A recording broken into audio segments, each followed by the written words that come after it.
Westbrook in the fourth quarter was the issue. Caboclo.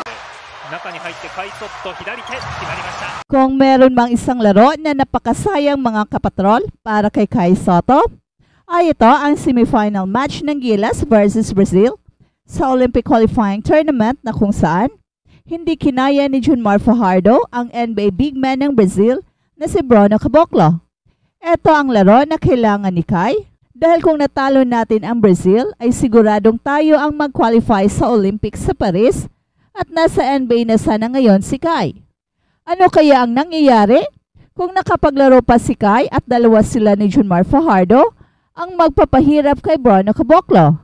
Well, obviously, 2 is better than 1. Eba kasi ang madadala ni Kai Sotto sa Gilas dahil he can dominate the game even without scoring too much. His mere presence is more than enough to strike fear sa mga kalaban. Pero sino nga ba ang mas magaling?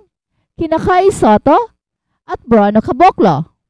Well, upang magkaroon tayo ng magandang idea kung sino ang mas magaling sa kanila, ay panoorin muna natin ang kanilang mga highlights. Corner. Bruno for 3.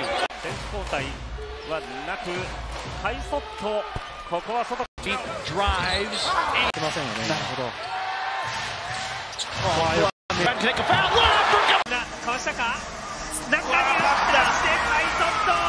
Caboclo. He's We're going to see him again here. This time from Iago to Caboclo's a nice. To Brazil, but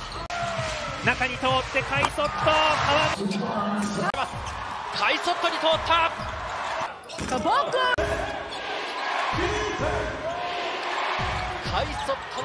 Against Vucevic.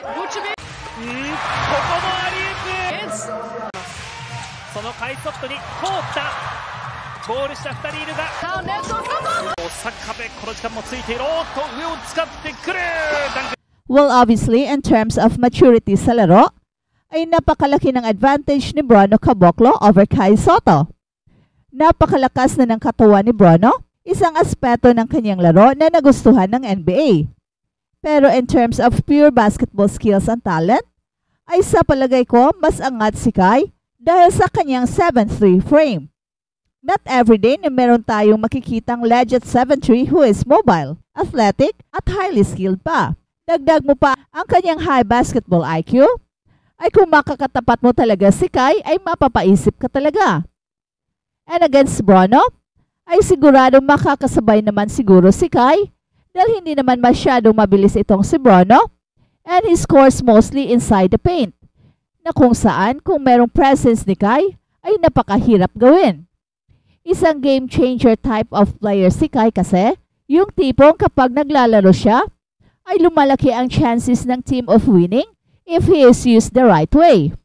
In other words, malaking tinik si Kai against Bruno kung nakapaglaro pa sana siya against Brazil. Malaking bagay sana ang kanyang presence dahil kulang-kulang sa big man ang Gilas after nagka-injury si Kai. And with Kai ay siguradong mahihirapan itong si Bruno at baka ang Gilas pa ang nakapaglaro sa Paris Olympics. At kilalanin natin ng husto itong si Bruno Correa Fernandez Caboclo. Isinilang siya noong September 21, 1995 at isa siyang Brazilian professional basketball player para sa Partizan ng Serbian League, Adriatic League at Euro League. Naglalaro siya bilang power forward at center. Noong April 2013, bumalik si Bruno sa Brazil at pumirma sa Pinheiros ng Novo Basket Brazil o NBB. At sa 2023-14, naglaro siya ng 17 games, averaging 4.8 points and 3.1 rebounds bawat laro. And on June 26, 2014, si Bruno ay napili bilang ika-20 overall pick sa 2014 NBA Draft ng Toronto Raptors. At sa gabing yon ng draft, inulat ni Fran Fraschilla na siya ay 2 years away from being 2 years away. And on July 9, 2014, pumirma siya sa Raptors at sumali sa kanila para sa 2014 NBA Summer League. Noong July 2015, muli siyang sumali sa Raptors para sa 2015 NBA Summer League. And on September 29 sa taon ding yon, the Raptors exercised their 3-year team option on Caboclo's rookie scale contract, extending the contract through 2016-17 season. During the 2015-16 and 2016-17 seasons, he had multiple assignments with Raptors 905 of the NBA Development League. And on February 8, 2018, Caboclo was traded to Sacramento Kings, kapalit kay Malachi Richardson. And on March 23, siya ay naitalaga sa Reno Bighorns, ang G-League affiliate ng Sacramento, at na-recall after 2 days. On August 20, 2018, pumirma si Bruno ng training camp contract sa Houston Rockets. Pero siya ay pinakawalan noong October 13. Pagkatapos nito, siya ay sinama sa training camp roster ng G-League affiliate ng Rockets, ang Rio Grande Valley Vipers. And on January 24, 2019, pumirma si Bruno sa Memphis Grizzlies ng isang 10-day contract. And on February 9, 2019, pumirma siya ulit ng kanyang second 10-day contract. And on February 13, pumirma si Bruno ng multi-year contract with the Memphis Grizzlies. On February 6, 2020, Bruno Caboclo was traded to Houston Rockets, kapalit ni Jordan Bell.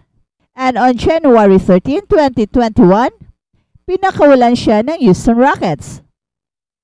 And on February 26, opisyal na inanunsyo ng Limoges CSP ang pag-sign kay Bruno Caboclo para sa natitirang bahagi ng season, kung saan nag-average siya ng 10 points and 5 rebounds bawat laro.